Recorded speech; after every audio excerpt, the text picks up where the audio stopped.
Le XXe siècle a été marqué par une vague mondiale d'initiatives de développement menées par les États. Ces initiatives reposaient souvent fortement sur des structures bureaucratiques. Ces structures, bien qu'animées de bonnes intentions, ont souvent eu du mal à s'adapter aux complexités de sociétés diverses.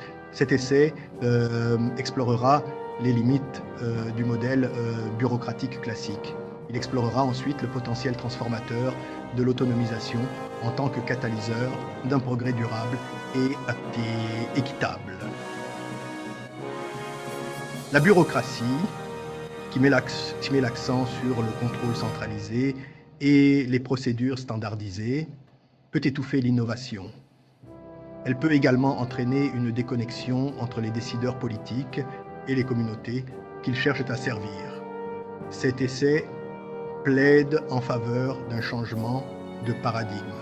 Nous devons abandonner les approches bureaucratiques descendantes. Au lieu de cela, nous devons adopter un modèle plus décentralisé et participatif. Le modèle bureaucratique classique, souvent associé au développement mené par l'État, se caractérise par sa structure hiérarchique. Le pouvoir de décision s'exerce du haut vers le bas, avec une participation limitée des niveaux inférieurs. Ce modèle repose fortement sur le financement budgétaire, signé souvent par le biais de la dette extérieure. Cela peut conduire à un cycle de dépendance à l'égard de l'aide et des prêts étrangers. L'État assume un rôle central. Il agit en tant que principal planificateur, exécutant et bailleur de fonds des projets de développement. Bien que ce modèle puisse être efficace dans certains contextes, il a souvent du mal à répondre aux besoins et aux aspirations uniques de communautés diverses. La nature rigide de la bureaucratie peut étouffer l'initiative et la créativité locale. Elle peut également entraver la capacité à répondre efficacement aux défis et aux opportunités émergentes. L'une des limites les plus importantes de l'approche bureaucratique classique est sa rigidité. Les bureaucraties sont souvent lentes à s'adapter à l'évolution des circonstances. Leurs procédures standardisées peuvent être inadaptées à la complexité des contextes locaux. Cette rigidité peut conduire à une allocation inefficace des ressources. Elle peut également aboutir à des projets qui ne répondent pas aux besoins réels des communautés qu'ils sont censés servir. De plus, le recours à la dette extérieure peut créer un cercle vicieux de dépendance. Les pays peuvent devenir redevables des conditions et des priorités des bailleurs de fonds étrangers. Cela peut porter atteinte à la souveraineté nationale et entraver le développement de solutions durables et locales. En outre, la nature descendante de la bureaucratie peut exclure les innovateurs et les entrepreneurs qui sont souvent les mieux placés pour stimuler la croissance économique et le progrès social. Contrairement aux limites du modèle bureaucratique, le modèle d'autonomisation offre une approche fondamentalement différente du développement. L'autonomisation consiste essentiellement à donner aux individus et aux communautés les moyens de prendre leur destin en main. Il s'agit de favoriser la capacité d'agir, de donner accès aux ressources et à l'information et de créer un environnement où les gens se sentent habilités à participer au processus décisionnel qui affecte leur vie. L'autonomisation reconnaît la capacité et le potentiel inhérents aux individus et aux communautés. Elle vise à libérer ce potentiel en supprimant les obstacles, en encourageant la collaboration et en fournissant les outils, les ressources nécessaires mais les ressources nécessaires pour que les gens deviennent des agents actifs du changement. Se libérer, l'autonomisation comme catalyseur de transformation. Le passage d'un modèle bureaucratique et étatiste à une approche axée sur l'autonomisation représente une transformation profonde de la pensée en matière de développement. Elle reconnaît qu'un progrès durable et équitable ne peut être imposé d'en haut. Il doit émerger de la base, porté par les aspirations et l'ingéniosité des populations.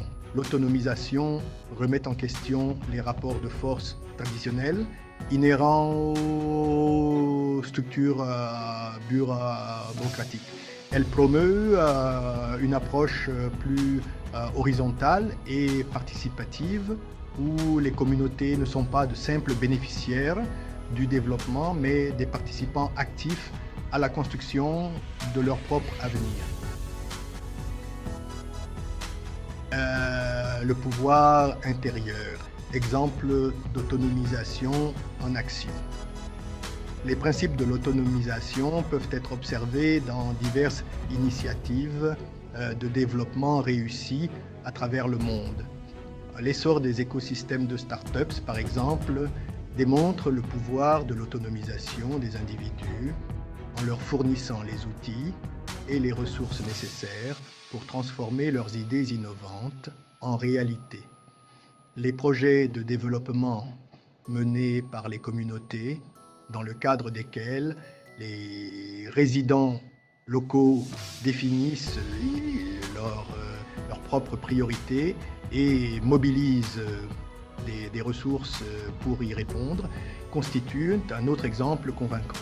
Les mécanismes de financement innovants, tels que la microfinance et le financement participatif, permettent aux individus et aux communautés d'accéder aux capitaux en dehors des systèmes bancaires traditionnels, ce qui favorise l'esprit d'entreprise et le développement économique local.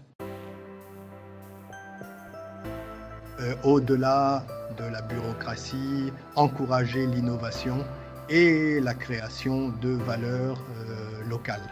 L'autonomisation ne consiste pas seulement à transférer le pouvoir décisionnel, mais aussi à promouvoir une culture de l'innovation et de la création de valeurs locales. Lorsque les individus et les communautés sont autonomisés, ils sont plus susceptibles de développer des solutions créatives à leurs propres problèmes. Ils sont également mieux placés pour identifier et exploiter les ressources et les connaissances locales.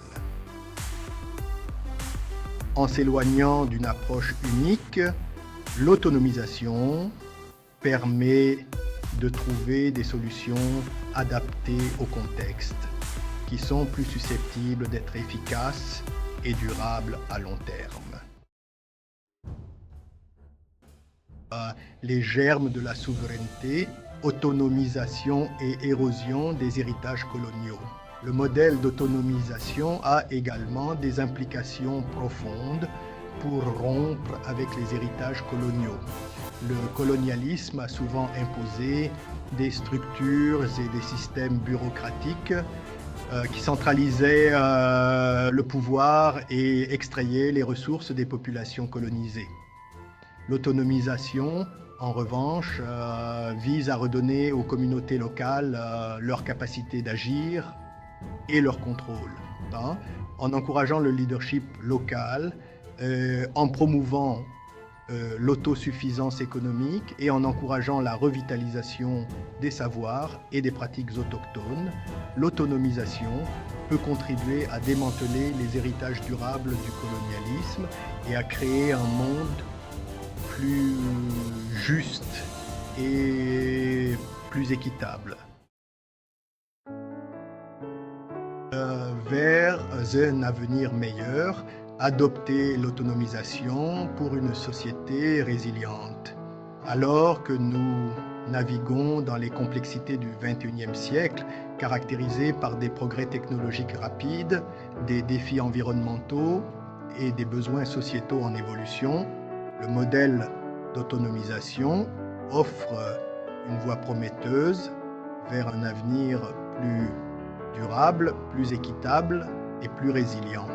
En nous affranchissant des limites de l'approche bureaucratique classique et en adoptant le potentiel transformateur de l'autonomisation, nous pouvons créer un monde où les individus et les communautés sont habilités à façonner leur propre destin et à contribuer à un avenir meilleur pour tous.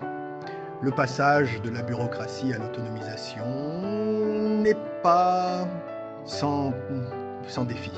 Cependant, en adhérant aux principes de participation, d'inclusion et d'appropriation locale, nous pouvons libérer le vaste potentiel de nos communautés et créer un monde où chacun a la possibilité de s'épanouir.